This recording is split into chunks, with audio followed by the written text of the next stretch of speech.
Bismillahirrahmanirrahim. Assalamualaikum warahmatullahi wabarakatuh. Alhamdulillah, wassalatu wassalamu ala rasulillah wa ala alihi wa ashabihi wa man wala. Allahumma allimna ma yanfa'una wanfa'na bima 'allamtana wa zidna ilman nafi'an ya rabbal alamin. Rabbi syrah li sadri wa yassir li amri wahlul 'uqdatam min lisani yafqahu qawli. Amma ba'du.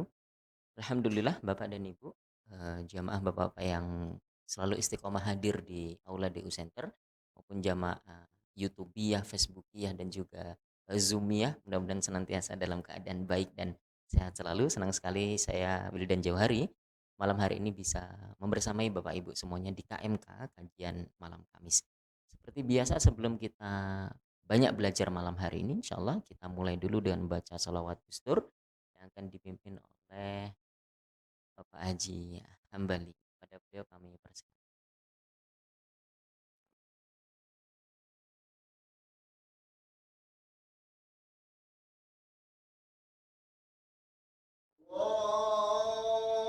Allahumma salli wa sallim. Allahumma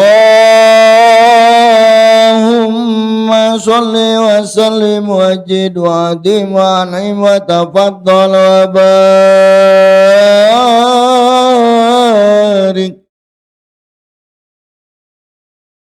bijalalika wa kamalika ala zaini ibadika wa ashrafi ubadik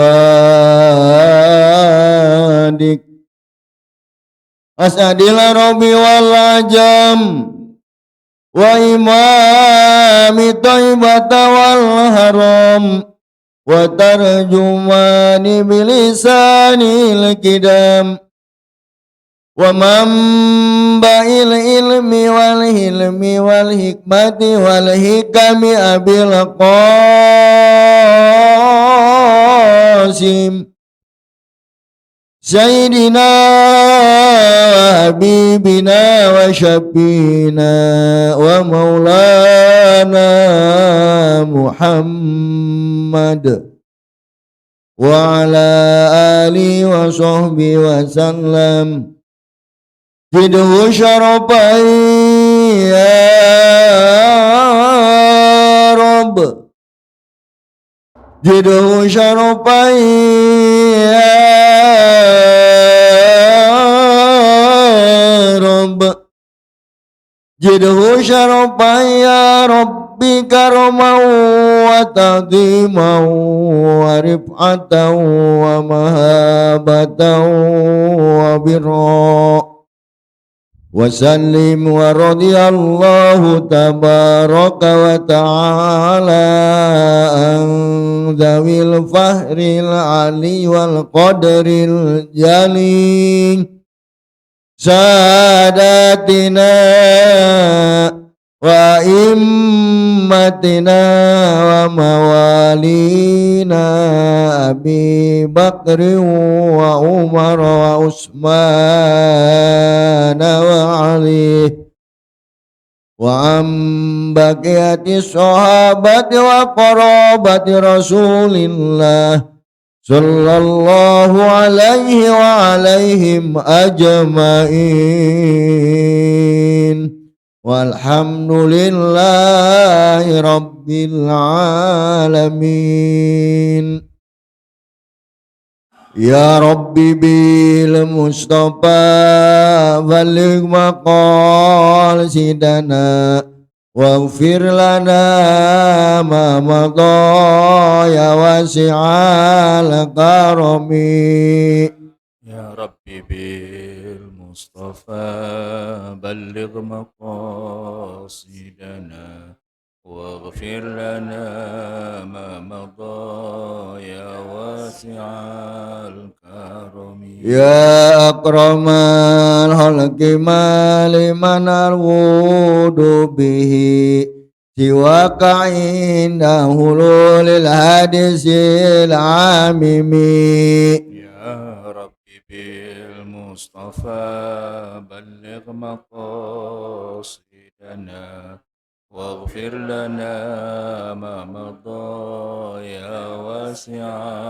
الكرم ولا يضيق رسول الله جاهك بي إذا الكريم تجلى باسم منتكم يا ربي بالمصطفى بلغ مقاصدنا واغفر لنا ما مضى يا واسع الكرم وإن من جودك الدنيا وضارتها ومن علومك علم اللوح والقلم يا ربي بالمصطفى بلغ مقاصدنا واغفر لنا ما مضى يا واسع الكرم اللهم صل وسلم وبارك عليه. Terima kasih jazakumullahu khairan pada Bapak Ustadz Haji Hambali yang memimpin salat duster pada malam hari ini. Mudah-mudahan itu menambah lapis-lapis keberkahan dan rahmat Allah Subhanahu wa taala untuk majelis ilmu kita di malam hari ini. Bapak dan Ibu jamaah sekalian, saya perkenalkan narasumber kita di malam hari ini, guru kita Ustadzuna Dr. Ahmad Sarawat. Assalamualaikum Ustaz. Ya, waalaikumsalam warahmatullahi wabarakatuh. Kabar baik dan sehat. Alhamdulillah kabar baik dan Kabar sehat. baik dan sehat. Hari ini di pekan kelima KMK ini Ustaz, agak keluar dari pakem tema yang biasanya di pekan 1, 2, 3, 4 kita sudah punya judulnya masing-masing, alhamdulillah.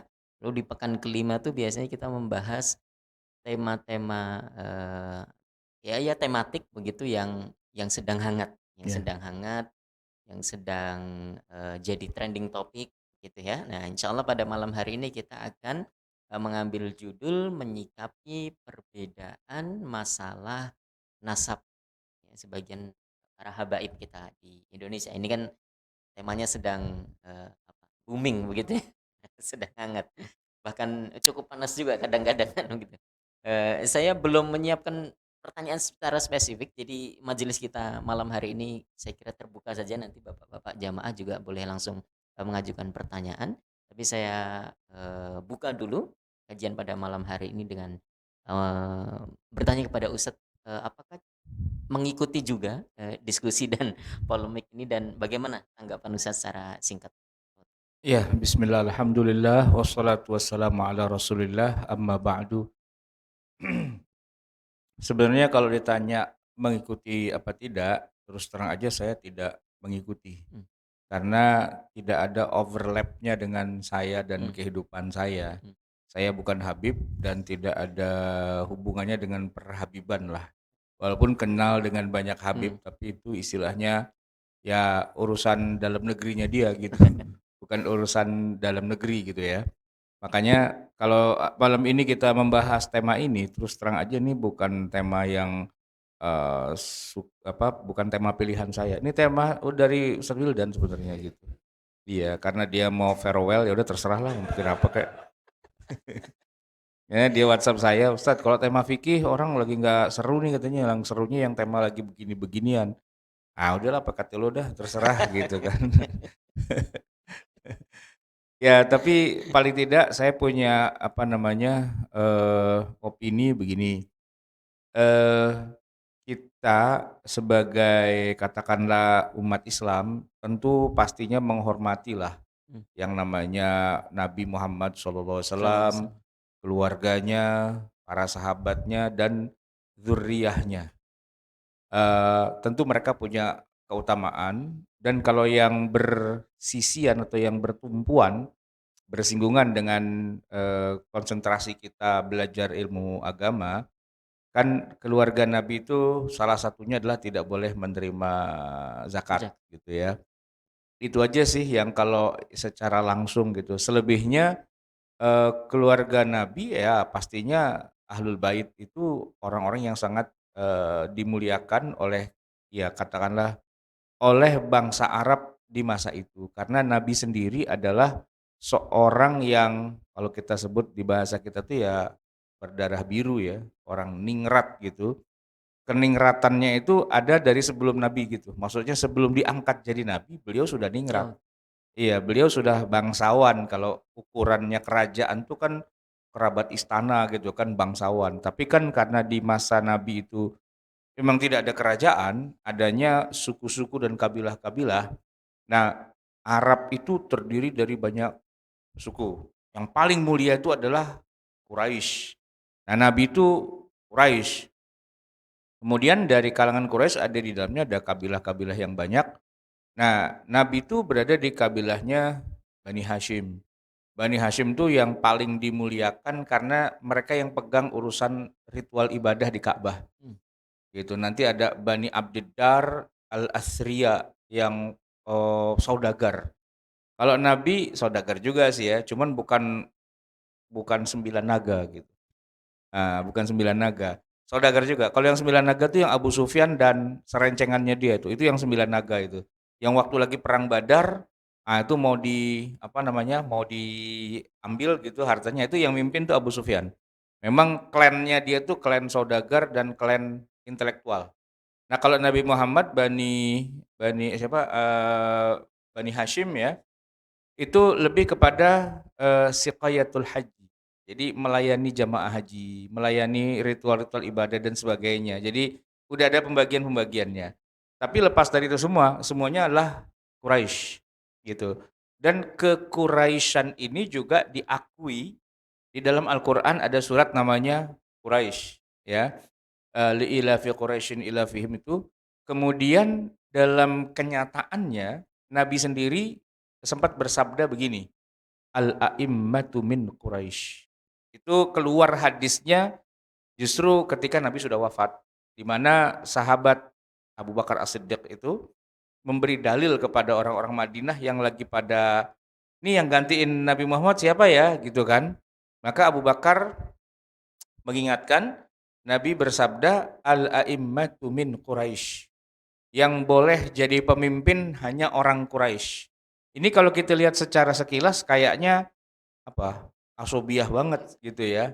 Apa sih istilahnya, apa satu lagi bukan nepotis, apa lagi, oligarki, apa namanya, oligarki kekuasaan ya. Jadi keluarga gitu kan, berdasarkan keluarga. Tapi ini nggak masalah, kenapa? Karena emang di masa itu emang lagi musimnya, emang begitu kehidupan masyarakatnya gitu. Cuman kalau pertimbangan secara politisnya, kenapa Abu Bakar mengatakan meriwayatkan dari Nabi al-a'immatu min Quraisy? Karena begini, nggak bisa dibayangkan kalau bangsa Arab itu dipimpin oleh yang bukan Quraisy. Karena jadi nggak hormat, jadi nggak taat. Karena biar bagaimanapun mereka masih mengkultuskan Quraisy gitu. Jadi kalau yang mimpin Quraisy disuruh-suruh, suruh ngapain dan sebagainya itu mereka hormat, tunduk, patuh gitu. Ya bangsawan gitu kan. Tapi kalau dari kalangan rendahan itu nggak bisa. Setidak-tidaknya sampai kemudian eh, berakhir khilafah Rasyidah ya, Abu Bakar itu Quraisy, Umar itu Quraisy, Utsman itu Quraisy, Ali itu Quraisy. Muawiyah Quraisy nggak? Ya Quraisy juga, iya. Jadi keturunan para raja itu dari Quraisy semua gitu. Nah, artinya apa? Nggak kebayang bangsa Arab yang sedemikian besar kok dipimpin oleh suku yang kelas 2 gitu. Karena itu belum zamannya demokrasi ya, belum zamannya kesamaan derajat, zaman masih perbudakan gitu. Nggak mungkin gitu ya, bangsa Arab kok dipimpin sama orang yang biasa-biasa saja. Itu masih nunggu sampai 15 abad lagi baru bisa orang biasa-biasa saja di presiden. Orang Afrika jadi presiden di Amerika, Barack Obama. Itu nunggu 15 abad dulu. Kedewasaan moral bangsa manusia itu baru menemukan levelnya itu setelah itu. Setelah runtuhnya kerajaan-kerajaan besar. Kerajaan-kerajaan besar tuh runtuh semua, berganti dengan negara-negara modern yang dibilang republik gitu ya. Ya di mana penguasa itu adalah rakyat. Di zaman dulu nggak mungkin, rakyat tuh nggak bisa jadi penguasa. Yang jadi penguasa ya harus keturunan raja gitu. Dan yang jadi pemimpin umat Islam harus Quraisy gitu. Darah birunya tuh harus Quraisy gitu. Nah, Rasulullah SAW itu apa namanya, mengatur gitu ya, harus Quraisy karena kalau enggak bisa terjadi disintegrasi. Itu semacam kayak apa sih ya, fatsun politik gitu kira-kira ya, atau katakanlah semacam undang-undang tidak tertulis gitu, bahwa yang jadi presiden di Indonesia itu harus orang Orang Jawa. Jawa. Gitu. Karena dia yang paling besar sih, bukan paling mulia sih ya, paling besar, paling banyak, dan pemerintahan itu adanya di Jawa, dan kerajaan-kerajaan terakhir yang berkuasa itu kerajaan di Jawa. Yang lain tuh kerajaan pernah ada di Kuta itu tahun 400 Masehi kan, di Mulawarman apa Purnawarman atau siapa gitu kan. Itu kan kerajaan-kerajaan yang sudah hilang dari bukti-bukti sejarah. Tapi keraton Ngayogyakarta, Hadiningrat itu masih eksis gitu loh. Terus Solo itu apa namanya? Kasunanan, Surakarta, Hadiningrat gitu kan. Itu masih eksis. Maksudnya kerajaannya masih ada, tapi gabung jadi NKRI gitu ya. Nah, artinya kalau Indonesia ya harus Jawa. Jawa sentris begitu. Tempat lain siaplah jadi daerah aja, jadi daerah penyangga. Nggak kebayang kalau yang memimpin Indonesia itu bukan Jawa. Jadi aneh, makanya sekarang presiden mau bikin di IKN aja jadi kacau tuh, ya kan. Masa Indonesia dipimpin di Kalimantan gitu kan. Tenang, Kalimantan cuma tempat doang, tetap yang jadi presidennya orang Jawa juga. Ya maksudnya orang yang tinggal di Pulau Jawa. Jawa juga lah coba, Ganjar kan Jawa, ya kan. Prabowo, Jawa lah, namanya udah Prabowo gitu kan. Kecuali Robert, nah itu lain lagi kan. Siapa lagi? Anies Baswedan. Ya Jawa juga lah, ya kan. Semuanya orang Jawa gitu. Enggak pernah sih Habibie pernah menguasai Indonesia ya. Nah balik lagi ke zaman Nabi gitu kan. Wih, ya ibunya orang Jawa juga kan. Ya tetap Jawa juga pada akhirnya. Jadi bangsa lain, apa suku lain harus terimalah. Itu emang harus Jawa gitu kan. Nah gitu juga Nabi ketika ngomong al-immatu min Quraisy, nggak kebayang kalau bangsa Arab yang mimpin bukan Quraisy. Itu darah biru gitu kan. Dan sampai khilafah Bani Abbasiyah, Bani Umayyah, itu ya masih biru-biru begitulah. Masih orang Arab, masih orang keturunan Quraisy dan sebagainya begitu. Walaupun memang begini Ustadz Wildan, Quraisy itu hilang di tahun berapa kira-kira? Kekuraisyan itu. Ya kalau Imam Asy-Syafi'i ketika orang menulis biografinya ditarik ke atas sampai Asy-Syafi' gitu kan. Sampai lagi ke atas ternyata ketemu Quraisy gitu. Walaupun Al-Imam Syafi'i di masanya tahun 150 Hijriah lahir, 204 wafat, beliau sih nggak dikit-dikit, saya Quraisy. Nggak juga. Lagi pula, kalau ngomongin zuriyah, nah kita baru masuk ke dalam situ, beliau bukan zuriyahnya Nabi. Maksudnya Quraisy iya, tapi Quraisynya ketemu di atas itu, Gitu ya, di bukan kakek dari Nabi. Nabi itu istilahnya ikut mulia dari sebelum dia jadi Nabi. Memang bangsa Quraisy gitu istilahnya. Eh, siapa namanya? Fihir ya. Siapa nama aslinya Quraisy itu? Wasmuhu Quraisy gitu. Masih ingat nggak? Yang apal rawi Barzanji? Ibni gimana? Ibni Kusoy, Ibni Kilab, Ibni siapa lagi? Iya, Wasmuhu Quraisy. Tapi sebelumnya siapa? Sebelumnya ya, sebelum Wasmuhu Quraisy tuh. Gimana? Ibni Kilab wasmuhu Hakim. Terus lagi Ibnu Muratab bin Ka'b bin Lu'ay bin Ghalib bin Fihri wasmuhu Quraisy. Fihri wasmuhu Quraisy. Fihir itu, si Fihir itulah yang namanya Quraisy. Jadi nggak rugi kita jadi orang Betawi apal Barzanji, ya kan? Jago rawi kita. Jadi kalau kalau suluh ngingetin nasab Nabi itu dari situ, ya kan? Ibni Kilabi Fihri wasmuhu Quraisy. Fihir itu Quraisy. Dari Quraisy itu Nabi ke sini, ini Imam Syafi'i ke sini. Nah, kalau kita lihat para ulama kita mau dari kalangan sahabi, tabi'in, atba'ut tabi'in yang mereka banggakan itu adalah kekuraisannya gitu. Sedangkan yang membanggakan zuriyah Nabi itu bukan jalur keulamaan, tapi jalur apa istilahnya ya menghormati keluarganya, tapi nggak harus keulamaan. Empat mazhab itu yang Quraisy Syafi'i doang. Abu Hanifah, Abu Hanifah bukan orang Arab bahkan gitu kan. Imam Malik memang dia di Madinah sih orang Arab, tapi bukan Quraisy gitu kan. Ahmad bin Hambal orang Irak lah begitu. Artinya kalau dilihat dari sisi keilmuan, itu nggak ada hubungannya dengan kedzurriyahan, gitu ya.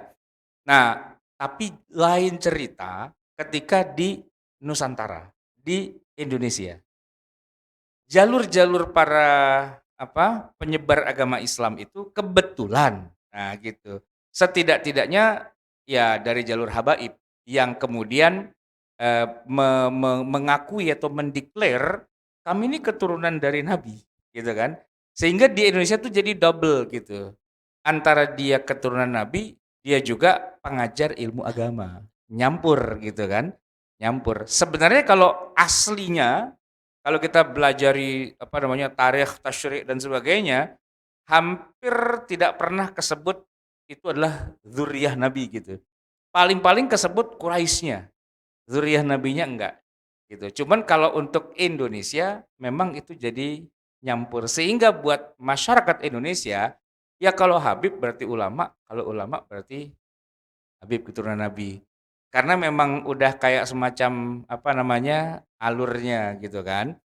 Itu sih yang jadi mukadimah di kita, bahwa nanti mereka pada ribut, Ba'alawi bukan keturunan dari Nabi atau keturunan dari Nabi dan sebagainya, kita sih nggak ikut-ikutan gitu. Sikap kita mah, ya Allahumma turja, ya Allah atur aja gitu kan.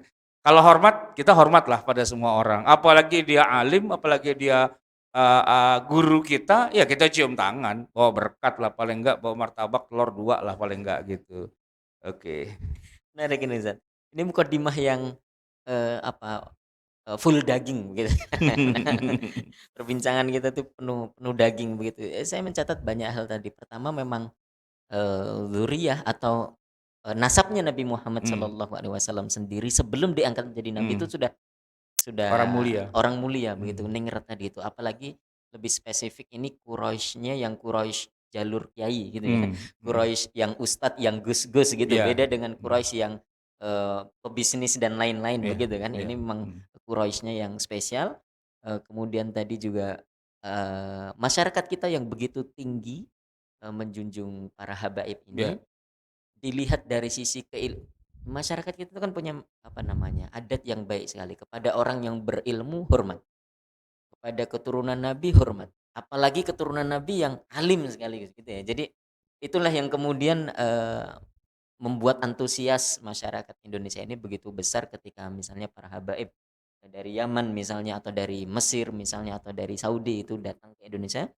Wah, sambutan itu begitu luar biasa karena ya itu terkumpul dua kemuliaan dalam dalam pribadi-pribadi tapi beliau memang itu. itu karakter ya Ustadz, Nah, apa sih? Wildan. Orang Indonesia tuh asal Arab pasti hormat. Iya. Orang orang kita ini pada umroh, kan ngelihat Masjidil Haram tuh lagi diperbaiki tuh kan Nah, ada beko, ada iya. apa, kan pakai baju gamis juga kan operatornya. Itu aja langsung cium tangan bolak-balik. Wih, Habib gitu. Untung tuh aquanya kagak diminum. Padahal itu orang Afrika, apa orang mana nggak tahu gitu kan. Pokoknya kita tuh asal Arab aja itu udah mau bawaannya udah mau cium tangan bolak-balik aja gitu. Karena emang sifat dan karakter bangsa Indonesia itu yang sangat menghargai orang lain dan kadang-kadang suka ketipu juga, suka ketipu. Tuh yang suka ngaku-ngaku dari Afghanistan, dari mana tuh kalau Nah, habis sholat ya kan, "Wah saya dari Afghanistan, saya dari Yaman, saya dari mana," ujung-ujung minta duit gitu. Itu nggak kapok-kapok, besok udah terima lagi, besok diterima lagi begitu. Udah ngider tuh Pak, udah sekeliling masjid semua tuh, asal tampang Arab-Arab dikit aja gitu, udah Habib nih begitu berarti. insyaallah. Itu yang kadang-kadang kita kebablasan di Iya, porsi itu, iya, Ustaz.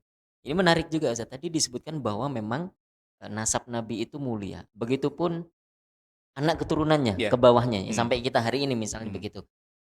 Nah, bagaimana kita mendudukkan hal itu, Ustaz? Kan begini, ini nasab yang begitu mulia, nasab dari Nabi, kemudian boleh nggak sih misalnya orang-orang yang tersambung nasabnya kepada Nabi itu kemudian merasa lebih mulia daripada yang bukan zuriat Nabi, misalnya begitu.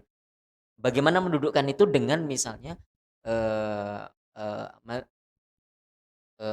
indallahi atqakum gimana? Inna akramakum indallahi atqakum, yang paling mulia di antara kalian adalah yang paling bertakwa kepada Allah. Nah, boleh nggak sih Ustaz, seseorang itu membangga-banggakan nasabnya, misalnya begitu. Apalagi ini nasab orang yang paling mulia misalnya Nabi Muhammad Sallallahu Alaihi Wasallam, kemudian melihat orang lain tuh ya lebih rendah, lebih level berada di bawahnya, itu bagaimana pandangan Ustaz? Saya pernah menanyakan ini kepada guru saya. Waktu itu beliau juga Habib juga sih ya, maksudnya bukan Habib juga, emang Habib beneran gitu ya. Habib Salim Segaf Al-Jufri, guru saya waktu di Lipia.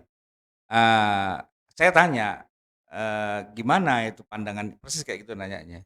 Apa enggak salah tuh mereka istilahnya merasa lebih hebat apa dan sebagainya. Saya masih ingat tuh jawabannya. Yang pertama, kita sendiri, kan beliau Habib ya, kita sendiri sih nggak merasa lebih mulia, kitanya nggak merasa mulia gitu. Kalaupun dimuliakan orang ya karena kita dulu montang-manting kuliah gitu kan, kuliah belajar apa segala macam, ya jadi kalian kan menghormati saya bukan karena saya Habib, tapi karena saya dosen kalian. Jadi kalau saya kasih soal, nggak bisa jawab, terus ditolongin kan, ya kalian terima kasih gitu kan. Jadi beliau memang rahim gitu kan, nilainya baik gitu. Bahkan saya masuk Lipia pun beliau yang bantuin gitu kan. Jadi bukan karena mengandalkan dari keturunannya. Bahkan saya sudah menghormati beliau jauh sebelum saya sadar bahwa dia adalah seorang Habib gitu, ya kan? Artinya itu kan jadi prestasi kan, prestasinya beliau langsung gitu, bukan karena ngandelin Ya, kehabibannya. baik. Kita lanjutkan, ini semakin menarik, tapi kita harus jeda dulu untuk mendengar dan menyimak adzan salat Isya waktu DKI Jakarta.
Baik, kita lanjutkan. Tadi kita sampai di poin bagaimana mendudukkan soal kemuliaan nasab ini. Bolehkah misalnya seseorang yang bernasab mulia itu kemudian merasa ya lebih mulia, lebih berada di atas, lebih baik daripada orang yang tidak satu nasab dengan dia.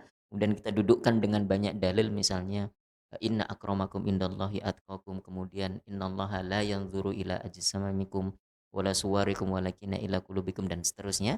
Nah, kita lanjutkan dan Ya. dengarkan penjelasan dari Ustaz. Tafadhol.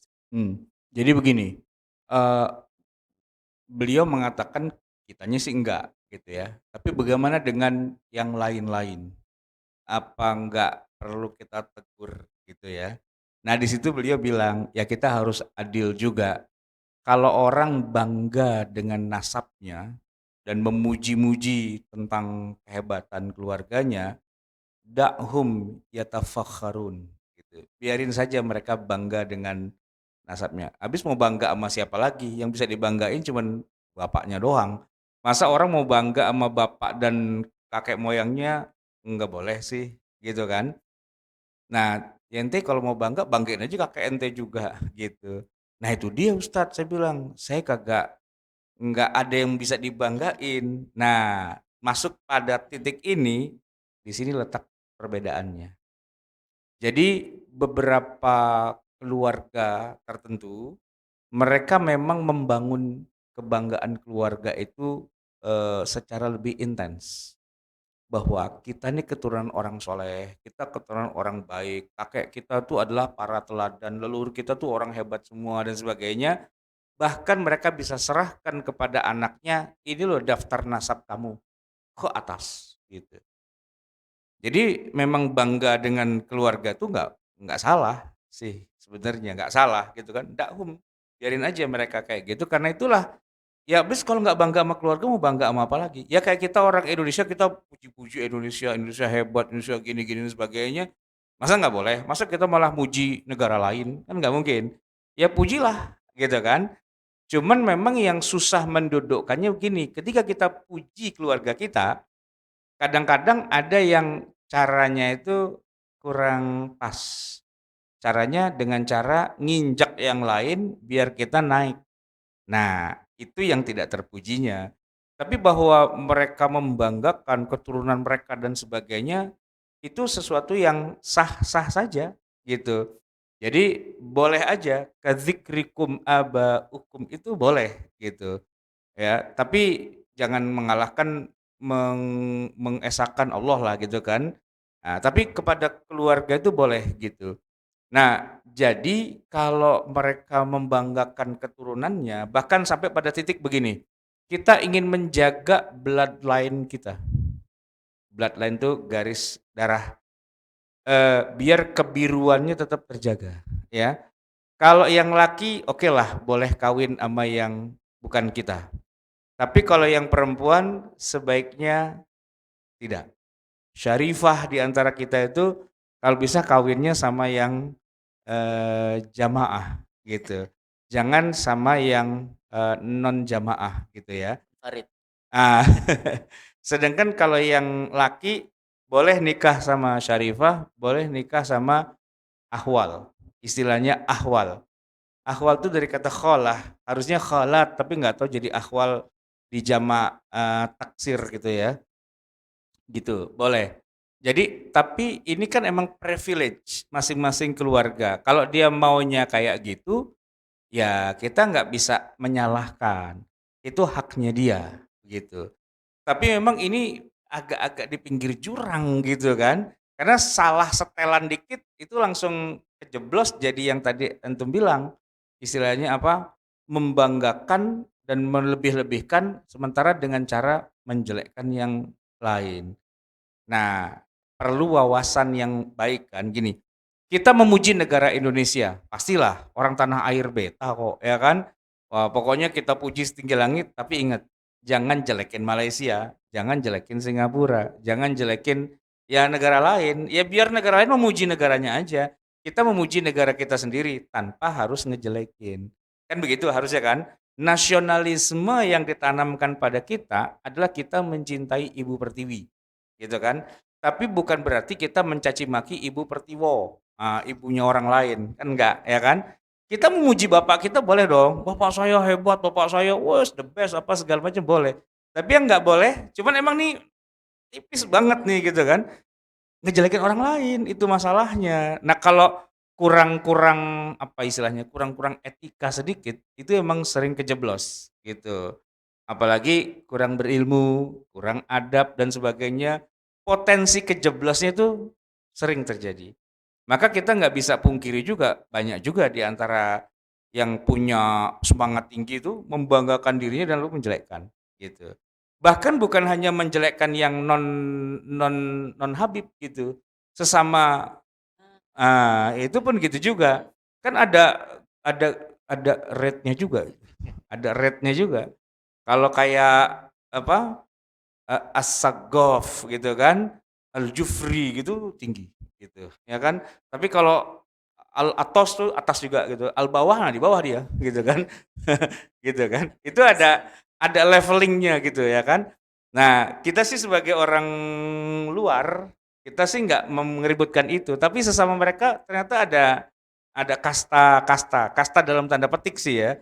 Ada ini ya, kayak Quraisy tadi. Quraisy kan Arab, yang lain juga Arab, tapi semua sepakat kalau Quraisy paling tinggi. Di dalam Quraisy nanti kalau Bani Hashim paling tinggi. Begitu. Ya, memang ini tatanan masyarakat lama sih ya. Kalau kita yang sudah teredukasi, zaman sudah modern dan sebagainya, kebanggaan terhadap keluarga itu hampir nggak ada. Bahkan kita nih, ya, antum aja, bisa nggak nyebutin nama kakeknya kakek antum? Nggak bisa kan? Kenapa? Kenapa nggak bisa? Ya karena tidak dibudayakan hal itu untuk membanggakan keluarga. Kita ini apalagi orang Jawa ya. Kalau yang keraton masih, tapi yang nggak keraton enggak. Saya nih misalnya, saya orang Jawa, ibu saya orang Jawa, bapaknya ibu saya ya orang Jawa lah pastinya kan Kiai Haji Jumali. Itu kemarin saya ngobrol-ngobrol dengan terah, ya kan, keluarga besar gitu.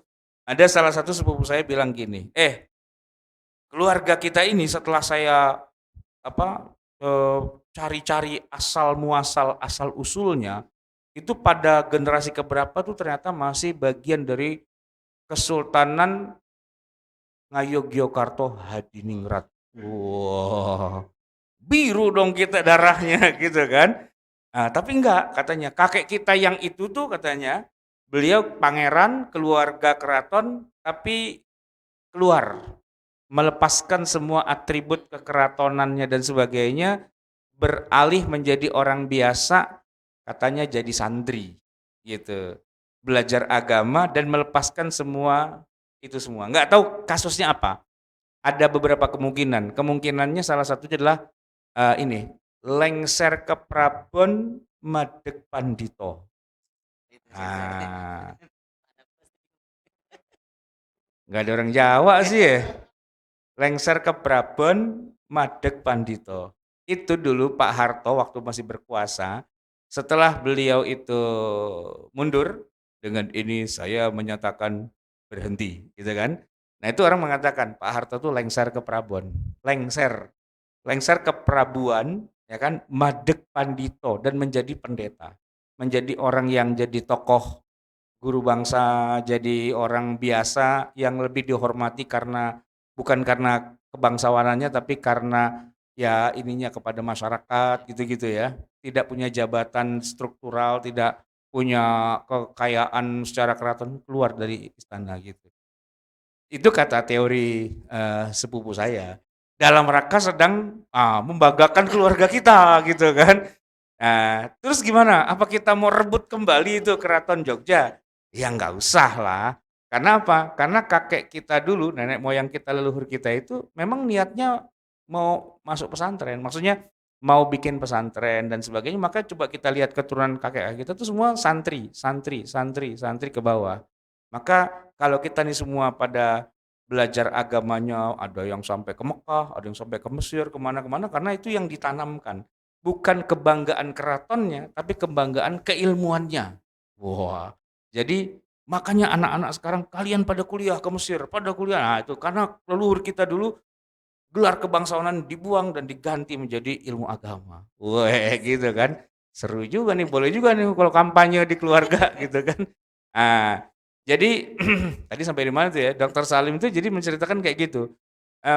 Da'hum yatafakharun gitu. Biar mereka saling membanggakan nasabnya, yang nggak boleh mereka mencaci maki dan menjelekkan satu sama lain. Cuman itu emang ada di pinggiran jurang gitu ya, dikit lagi gitu. Itu sih sebenarnya satu Menarik dan itu. Bahkan, ya poinnya tidak boleh kemudian, merendahkan yang iya, lainnya, baik itu, keturunan atau non keturunan atau iya. bahkan sesama keturunan Ya kalau begitu ya, itu antar sudah keluarga begitu. itu sih udah anu ya, udah pakemnya. Mmm, La yaskhar qaumun min qaumin nah asa nah, yakuna gitu kan udah mhm, pastilah. nah, La yaskhar itu kan nggak boleh menjelekkan, tapi kalau membaguskan keluarga mhm, kita, nggak salah sebenarnya. mhm, Termasuk bikin catatan keluarga, keluarga, itu catatannya siapa siapa siapa, itu bagus-bagus. Nah cuman kita nggak sampai di situ gitu loh, ya kan. Sementara para habaib dan sebagainya itu punya catatan keluarga, dan mereka punya ikatan yang sangat kuat itu, saling menunjang secara ekonomi, secara apa, sesama Arab ngumpul, wah dia punya semacam loyalitas yang lebih tinggi. Walaupun sebenarnya itu terjadi pada semua kelompok sih. Jawa juga kalau kumpul sama Jawa, ngomong Jawa semua itu. Dan saling saling mendukung juga sama orang Jawa, apa satu daerah gitu kan. Saking pundi Mas? Gunung Kidul. Wah, podo. Wah, itu udah satu Gunung Kidul, Pak. Saya tuh Pak kalau pulang ke Jogja naik bis dari Santoso tuh di Mampang tuh Pak. Wih, itu satu bis orang Gunung Kidul semua tuh. Jadi zaman dulu belum ada lagu yang lagu pop Jawa tuh apa sih namanya? Lagu Jawa itu apa sih namanya? Campur sari. Itu mereka udah campur sarian itu, dari Jakarta sampai, turun tuh campur sari aja itu kan segitu. Ngomongnya sesama mereka orang satu desa semua mereka itu, kumpul di situ. Ya mereka saling bangga, saling menguatkan, itu kan ya syu'uban wa qabaila lita'arafu, kan saling tolong-menolong juga di antara mereka. Sah dong, masa nggak sah gitu kan. Saya aja yang salah naik bis gitu loh. Saya jadi alien di situ. menarik Izan. Ini lagi-lagi kita, judulnya memang sudah tepat ini, menyikapi perbedaan, masalah nasab, Mmm, habaib itu. Jadi kita memang tidak akan masuk ke, apa namanya, diskusinya, ke iya, materi diskusinya mhm. gitu ya. Kita sudah apa namanya, Itu mungkin biarin mereka iya, ajalah urusannya, biar urusan menang kita keluarga, internal. sudah, agak capek dengan materi itu ya. Kita Heeh, tahu bagaimana yang misalnya menolak, itu yang mengklaim bahwa ini tidak ada literatur yang sezaman, ada beberapa abad yang kosong yang tidak apa namanya, mengkonfirmasi ini sebagai keturunan Rasul begitu. Kemudian juga ada bantahannya gitu, ini metodologi Anda yang salah dalam ilmu sejarah atau nasab, begitu dan masalah ini pun sebenarnya juga tidak orisinil dari Anda, ini Anda hanya mengulang saja permasalahan yang dulu juga sudah bisa pernah, dipadamkan iya, dan diselesaikan begitu. Nah, kita tidak akan masuk ke materi perdebatan itu, tapi memang poinnya bagaimana menyikapi itu. mhm, Kita sebagai awam yang tadi, iya. di luar Ya kita kan penonton, di luar penonton ya gelanggang, di luar iya, gelanggang, tidak punya kepentingan apapun iya, misalnya, karena kita bukan, nasabnya dan juga kita tidak punya kepentingan untuk membatalkan nasab, juga tidak punya kepentingan untuk mempertahankan nasab mhm, misalnya begitu, mhm, secara mhm. langsung. Nah, sikap bijak kita sebagai orang awam tuh bagaimana Ustaz? Ikut ikut rame, ikut ngomporin, kan masing-masing juga punya pendukung begitu ya. Iya. Apa ikut nimbrung di sana, ikut nyorak-nyorakin, kalaupun kita punya, pilihan sikap misalnya, saya tetap mendukung para habaib kok, karena melihat juga hujahnya kuat dan seterusnya. Nah, bagaimana sikap sikap terbaik kita dalam perbedaan nasib? Tafadhol. Ya sebenarnya sih tergantung kita ketemunya sama kelompok yang mana ya, iya nggak? Kalau kita ketemu kelompok yang ini kita sebutnya ada kelompok A, kelompok B. Kalau kita ada di kelompok A, masa sih kita bela-belain yang B? Kan enggak, ya kan? Kalau kita lagi ada temen yang di kelompok B, ya kita nggak usah lah muji-muji kelompok A di tengah B, itu namanya cari penyakit, kan gitu. Nah, tapi gini, masing-masing kelompok kan punya kebanggaan, punya apa istilahnya, punya sesuatu yang ya itu menjadi titik anu sendiri mereka ya, titik nadirnya mereka tuh di situ. Jadi nggak apa-apa, saya nih contohnya ketemu dengan perhabiban nih, banyak kan Habib-habib itu semua. Ya saya bilang, guru-guru saya semuanya Habib. Nah gitu, ya kan. Coba saya sebutin dari satu-satu nih ya. Promotor saya Habib, siapa? Said Agil Munawar. Gimana nggak Habib dia, ya nggak? Terus siapa lagi? Ya guru bapak saya dan sebagainya kita pernah undang sini, almarhum Tebet Habib Ali Assegaf, ya kan. Terus waktu Lipia, itu Habib semua, gitu. Jadi gimana saya nggak mencintai para habaib, gitu kan.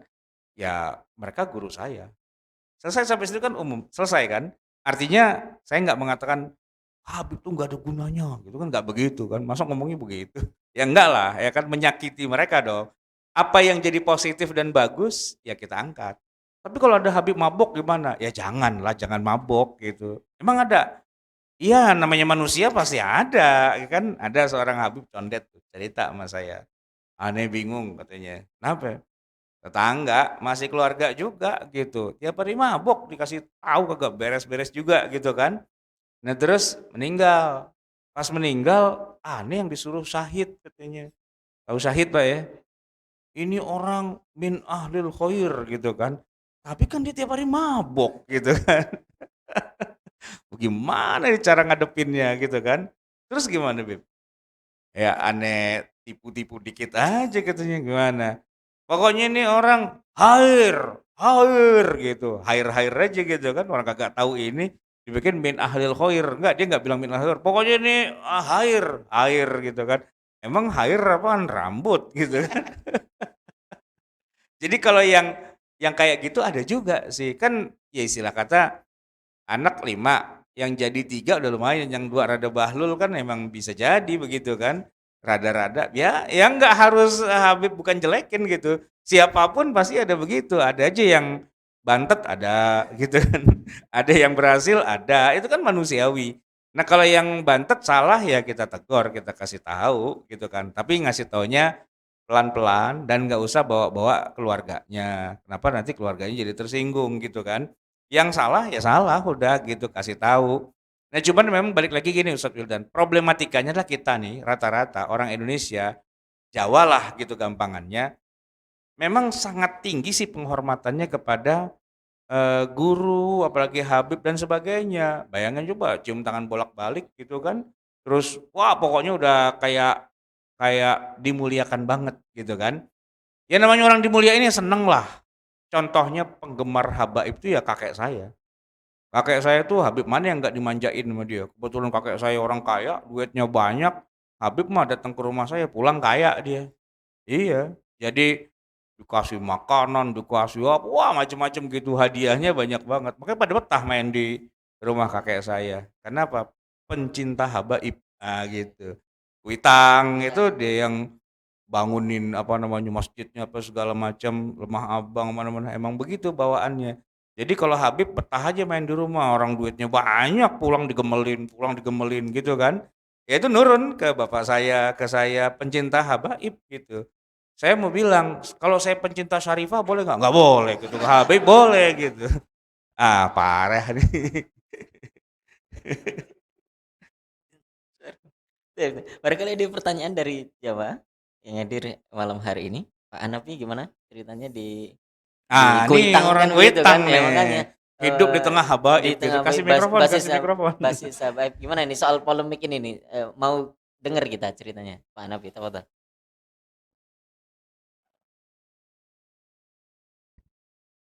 Ya, sebenarnya sih saya nggak mengikuti secara yang Ustadz bilang, nggak sampai detil gitu. Ya udah, kita juga kan di luar lingkungan itu, nggak ada hubungan juga.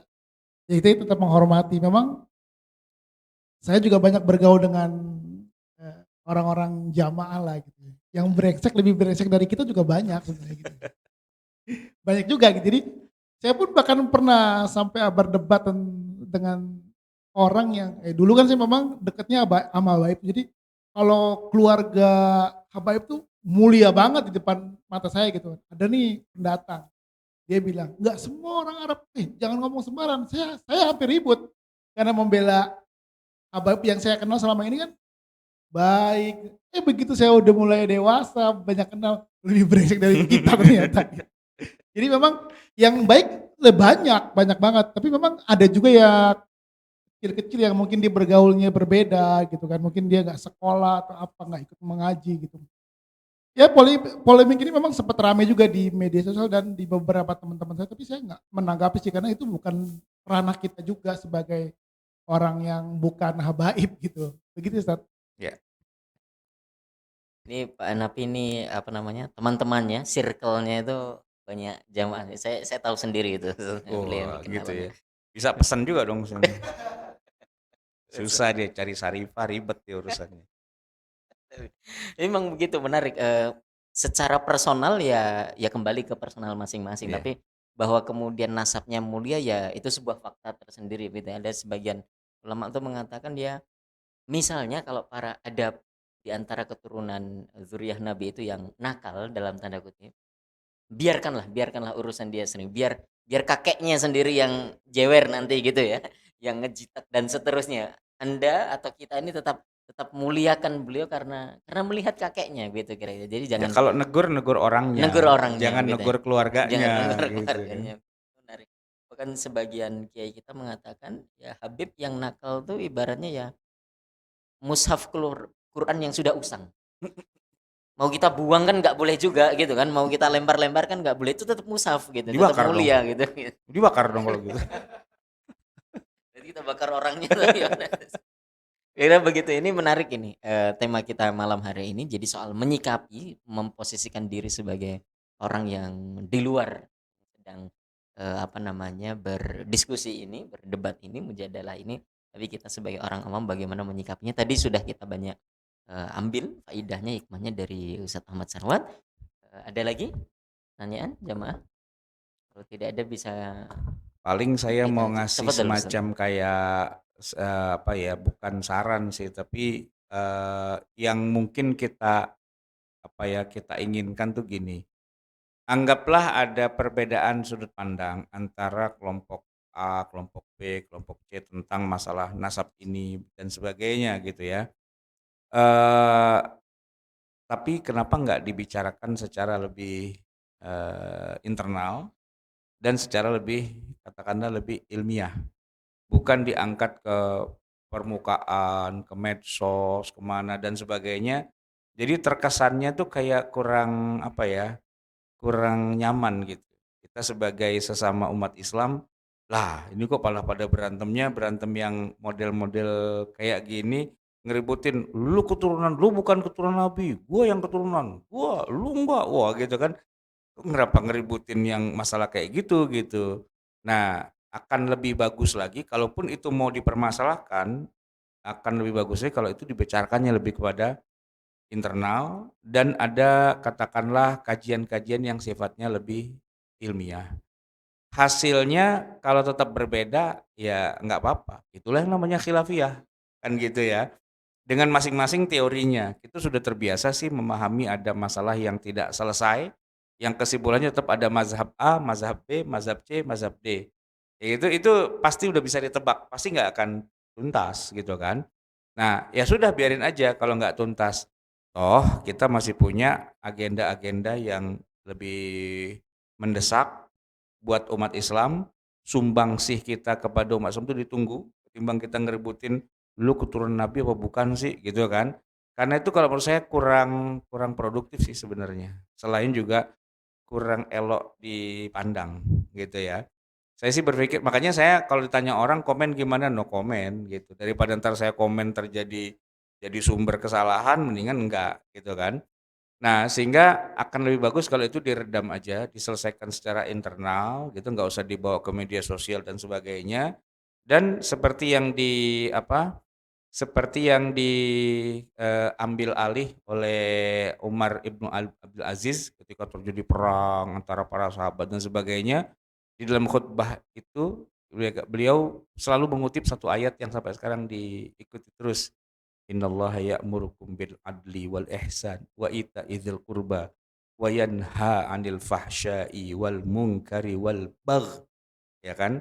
Itu selalu diungkap. Kenapa? Karena itulah ayat pemersatu umat, bukan pemersatu bangsa ya, pemersatu umat gitu. Biar nggak usah saling bangga, saling gontok-gontokan, karena itu perang waktu itu sampai terjadi bunuh-bunuhan dan sebagainya. Ya salah satunya alasannya karena dzurriyyah-dzurriyyahan itu sebenarnya udah panjang tuh cerita kayak gitunya. Maka itu diselesaikan oleh Umar bin Abdul Aziz, sudahlah, innallaha ya'murukum bil adl wal ihsan wa ita'i dzil qurba wa yanha 'anil fahsya'i wal munkari wal bagh ya'idukum la'allakum tadhakkarun, gitu aja. Itu lebih bagus ya kan, wala dzikrullahi akbar, bukan wala dzikru abaikum akbar, enggak, wala dzikrullahi akbar. Ayo kita besarkan nama Allah saja, enggak usah besarkan nama orang-orang tua kita, enggak usah ngeributin lu anaknya siapa, ya kan? Al insanu ya Pak, al Islamu itu ya menyatakan bahwa manusia itu semua sawasiyatun ka'asnanil mushti gitu kan, seperti gigi-gigi yang ada pada sisir, dia rata sebenarnya. Inna akramakum indallahi atqakum. Kalau bangga, bangganya internal aja, ya sekeluarga aja. Udah nggak usah keluar gitu, karena kalau keluar ntar orang sono kesel juga, dia bales lagi dan sebagainya. Tapi itu bukan kita yang bisa ngerjain, itu ya biar mereka. Namanya juga ad-dinu an-nasihah, ya kalau bisa dijalankan akan lebih bagus lagi gitu sebenarnya. Dan saya yakin bisa, saya yakin bisa. Mereka orang soleh kok semuanya. Jangan sampai kesolehan mereka itu kalah dengan tafakhur bainahum gitu kan. Kesolehan mereka harusnya bisa meredam itu semua. Ganti tahun udahlah ganti isu yang lain. Kan kita mau pilpres nih. Nah, berantem pilpres aja dah gitu daripada berantem Habib-Habiban gitu ya. Saya Ustaz. Menarik ini. Tadi nasihat terakhir itu jadi kesimpulan kita di malam hari ini Ya. saya kira. Dan kalau tidak ada pertanyaan lagi kita bisa cukupkan, pulang pagi kita malam ini Ustaz. Iya. KMK-nya lebih lebih cepat dari biasanya. Kita bisa akhiri. Terima kasih kepada Ustadz Ahmad Sarwat. Jazakumullahu khairan katsiran. Mudah-mudahan sehat selalu Ustadz. Amin. Bapak Ibu jamaah semuanya juga mudah-mudahan sehat selalu. Kita tutup dengan doa kafaratul majelis. Subhanakallahumma bihamdika asyhadu an la ilaha illa anta astaghfiruka wa atubu ilaik. Kita mohonkan doa penutup untuk menambah keberkahan dari Bapak Ustadz Haji Fauzi. Tafadhol. Nastaghfirullahalazim, nastaghfirullahalazim, nastaghfirullahalazim. Bismillahirrahmanirrahim. Alhamdulillahirabbil alamin. حمدا يوافي نعمه ويكافئ مزيده يا ربنا لك الحمد ولك الشكر كما ينبغي لجلال وجهك الكريم ولعظيم سلطانك سبحانك لا نحصي ثناء عليك أنت كما أثنيت على نفسك فلك الحمد حتى ترضى ولك الحمد إذا رضيت ولك بعد الرضا اللهم صل على سيدنا محمد وعلى آل سيدنا محمد اللهم إنا نسألك العفو والعافية والمعافاة الدائمة في الدين والدنيا والآخرة اللهم إنا نسألك فهم النبيين وحفظ المرسلين وإلهام الملائكة المقربين اللهم اغننا بالعلم وزينا بالحلم وأكرمنا بالتقوى وجملنا بالعافية اللهم إنا نسألك علما نافعا وعملا صالحا متقبلا ورزقا كثيرا حلالا طيبا وتجارة لن تبور اللهم علمنا بما ينفعنا وانفعنا بما علمتنا وزدنا علما يا الله بها يا الله بها يا الله بحسن الخاتمة يا الله بها يا الله بها يا الله بحسن الخاتمة يا الله بها يا الله بها يا الله بحسن الخاتمة ربنا تقبل منا إنك أنت السميع العليم وتب علينا إنك أنت التواب الرحيم اللهم اهدنا بهداك واجعلنا ممن يسارع في رضاك ولا تولنا وليا سواك ولا تجعل ممن خالف امرك وعصاك وحسبنا الله ونعم الوكيل ولا حول ولا قوة إلا بالله العظيم وصلى الله على سيدنا محمد وعلى آله وصحبه وسلم والحمد لله رب العالمين تقبل الله لا حول ولا قوة. Jazakumullahu khairan katsiran. Billahi taufiq wal hidayah. Assalamualaikum warahmatullahi wabarakatuh.